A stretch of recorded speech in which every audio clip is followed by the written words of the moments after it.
ನಮಸ್ಕಾರ ಸ್ನೇಹಿತರೆ, ಸಿಂಪಲ್ ಆಗಿ ಒಂದು ಅಡುಗೆಗೆ ಸ್ವಾಗತ. ಇವತ್ತು ಕಾಯನ್ನು ಮಾಡ್ತಾ ಇದ್ದೀನಿ, ಅಥವಾ ತೆಂಗಿನಕಾಯಿ ಅನ್ನ ಅಂತಲೂ ಕರಿಬೋದು.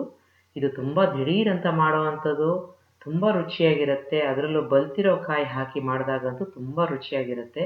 ಇನ್ನೊಂದು, ಕೆಲವರು ಅಕಸ್ಮಾತ್ ಈರುಳ್ಳಿ ಬೆಳ್ಳುಳ್ಳಿ ತಿನ್ನಲ್ಲ ಅಂತಂದರೆ ಇದನ್ನು ದಿಢೀರಾಗಿ ನೀವು ಮಾಡಿಕೊಡ್ಬೋದು. ಉಳಿದಿರೋ ಅನ್ನದಲ್ಲಿ ಕೂಡ ನೀವು ಮಾಡಿಕೊಂಡು ಕೊಡ್ಬೋದು. ಈಗ ಒಂದು ಬಾಣಲೆ ತೊಗೊಂಡು ಅದಕ್ಕೆ ನಾನು 2 ಸ್ಪೂನ್ನಷ್ಟು ಎಣ್ಣೆ ಹಾಕೋತಾ ಇದ್ದೀನಿ. ಸ್ವಲ್ಪ ದೊಡ್ಡ ಸ್ಪೂನ್ ಇದು ಕಾದ ನಂತರ ಸ್ವಲ್ಪ ಸಾಸಿವೆ ಹಾಕೋತಾ ಇದ್ದೀನಿ.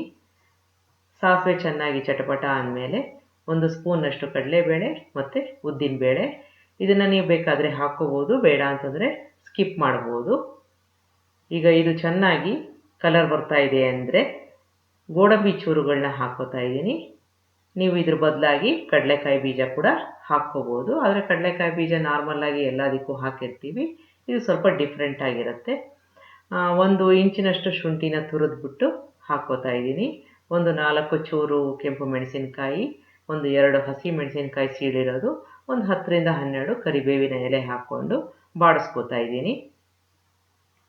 ಈ ಕಾಯನ್ನು ಉಳಿದಿರೋ ಅನ್ನಕ್ಕೆ ಕೂಡ ನೀವು ಮಾಡ್ಕೋಬೋದು. ಸ್ವಲ್ಪ ಹಿಂಗೆ ಹಾಕ್ಕೋತಾ ಇದ್ದೀನಿ. ತುಂಬ ದಿಢೀರಂತ ಮತ್ತು ತುಂಬ ರುಚಿಯಾಗಿರೋ ಒಂದು ರೆಸಿಪಿ ಇದು. ಒಂದು ಸಲ ಮಾಡಿ ನೋಡಿ. ಈಗ ಚೆನ್ನಾಗಿ ಬಾಡಿಸ್ಕೊಂಡಾಗಿದೆ. ಸುಮಾರು 1 ಕಪ್ನಷ್ಟು ಕಾಯಿ ತುರಿ ಹಾಕ್ಕೋತಾ ಇದ್ದೀನಿ.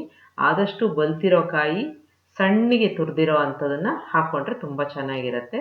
ಈ ಕಾಯಿ ಹಾಕ್ಕೊಂಡ ತಕ್ಷಣ ಸ್ವಿಚ್ ಆಫ್ ಮಾಡ್ಕೊಂಡ್ಬಿಡೋಣ. ಇರೋ ಬಿಸಿನೇ ಸಾಕು, ತುಂಬ ಹುರಿಯೋದೇನು ಬೇಡ, ಇಲ್ಲಾಂದರೆ ಡ್ರೈ ಆಗಿಬಿಡುತ್ತೆ.